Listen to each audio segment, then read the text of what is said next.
Hello friend, welcome back to my channel. আশা করছি আপনারা সবাই ভালো আছেন। আজ আমি একটা শীতের সবজি দিয়ে একটা পালং শাকের রেসিপি নিয়ে চলে এসেছি। আপনারা দেখুন আমি কিভাবে করি। আমি গ্যাসে একটা কড়া বসিয়ে দিলাম, কড়াটাকে গরম হতে দেব। এবার এর মধ্যে দিয়ে দেব সাদা তেল। আমি রান্নাটা সাদা তেল দিয়ে করছি, আপনারা চাইলে সর্ষের তেল দিয়েও রান্নাটা করতে পারবেন। তেলটা গরম হয়ে গেছে, এর মধ্যে কিছুটা বড়ি আমি দিয়ে দিলাম। এই বড়িটা আমার বাড়িতে হাতে বানানো বড়ি, আপনারা চাইলে কেনা বড়ি দিয়েও করতে পারবেন। বড়িটাকে ভেজে নিয়ে এর মধ্যে আরও সাদা তেল আমি দিয়ে দিলাম। এবার এর মধ্যে একটা শুকনো লঙ্কা ফোড়ন দিলাম, আর এর মধ্যে দিয়ে দেব হাফ টিস্পুন পাঁচফোড়ন। ফোড়নটা দিয়ে এবার এর মধ্যে আমি দিয়ে দেব একটা তেজপাতা। এবার ফোড়নটাকে একটু নেড়ে চেড়ে ভেজে নিতে হবে।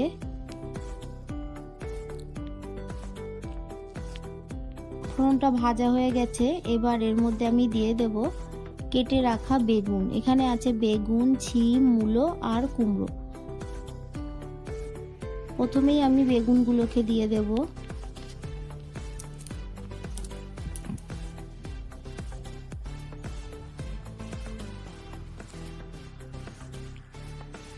বেগুনটা দিয়ে এর মধ্যে আমি সামান্য হলুদ গুঁড়ো দিলাম, দিয়ে বেগুনটাকে ভেজে নেব।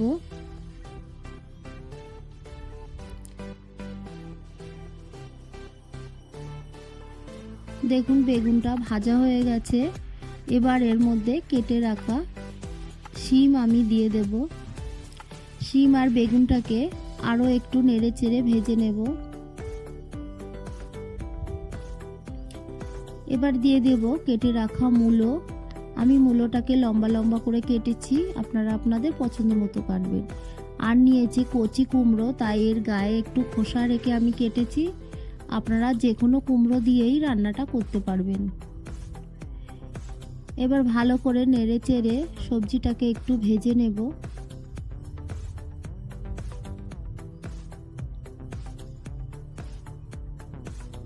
এটা সম্পূর্ণ নিরামিষ রান্না, এটা খেতে খুবই ভালো লাগে।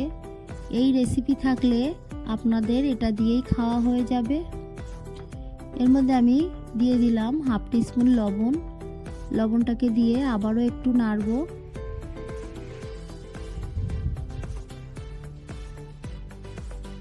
এবার এর মধ্যে দিয়ে দিলাম হাফ টিস্পুন হলুদ গুঁড়ো, দিয়ে আবারও একটু নেড়ে চেড়ে নেব।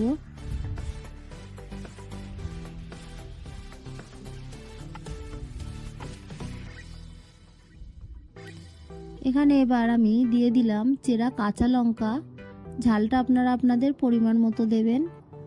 ঝালটাকে দিয়েও আবারও একটু আমি নেড়ে নিলাম। এবার একটা ঢাকা দিয়ে আমি 1 মিনিট রেখে দেব। 1 মিনিট পর ঢাকাটা তুলে এর মধ্যে আমি দিয়ে দিলাম 1 টিস্পুন আদা আর মৌরি বাটা। এখানে আমি 1 টিস্পুন মৌরি বেটে নিয়েছি আর হাফ ইঞ্চি আদা বেটে নিয়েছি।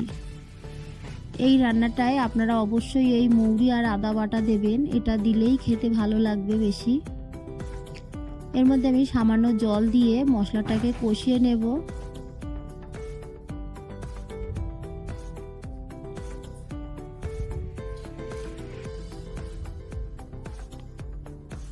ভালো করে নেড়ে চেড়ে নিয়ে এবার একটা ঢাকা দিয়ে আমি কিছুক্ষণ রেখে দেব। কিছুক্ষণ পর ঢাকাটা তুলে নেব।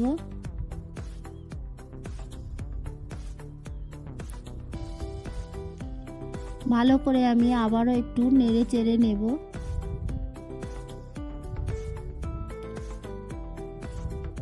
সবজি আর মশলাটা আমি ভালো করে কষিয়ে নিয়েছি। এবার কেটে রাখা পালং শাক আমি এর মধ্যে দিয়ে দেব।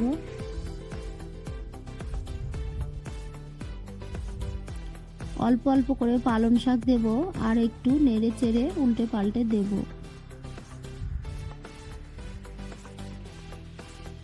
বাকি পালং শাকগুলো এর মধ্যে এবার আমি দিয়ে দেব।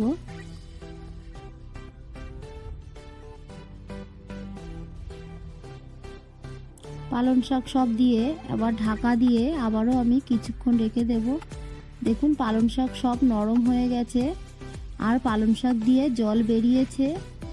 এই জলেই রান্নাটা হয়ে যাবে। এই রেসিপিতে জল দেওয়া লাগবে না, জল দিলে খেতে ভালো লাগবে না।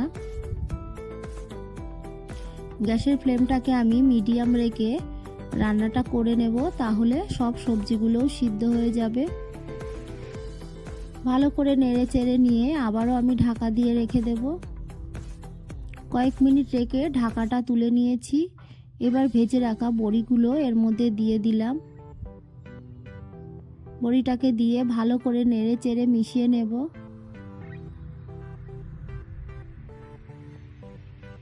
ভালো করে মিশিয়ে নিয়ে আবারও একটু ঢাকা দিয়ে রেখে দেব।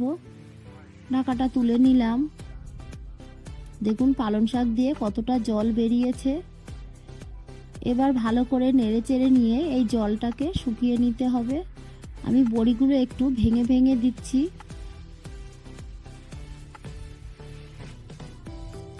এর মধ্যে আমি আরও হাফ টিস্পুন লবণ দিলাম আর হাফ টিস্পুন চিনি দিলাম। চিনিটা অপশনাল, আপনারা চাইলে চিনি না খেলে স্কিপ করে দেবেন। দিয়ে আবারও ভালো করে আমি নেড়ে চেড়ে রান্নাটা করে নেব। রান্নাটা আমার হয়ে এসেছে। আমার এই রেসিপিটা আপনাদের ভালো লাগলে প্লিজ আমার চ্যানেলটি সাবস্ক্রাইব করার অনুরোধ থাকলো আর পাশে থাকা বেল আইকনটি ক্লিক করে দেবেন, তাহলে আমার নতুন নতুন ভিডিও আপনাদের কাছে পৌঁছে যাবে। দেখুন রান্নাটা হয়ে গেছে। আমার এই ভিডিও ভালো লাগলে একটা লাইক কমেন্ট শেয়ার করতে ভুলবেন না। পুরো ভিডিওটা দেখার জন্য সবাইকে জানাই অসংখ্য ধন্যবাদ।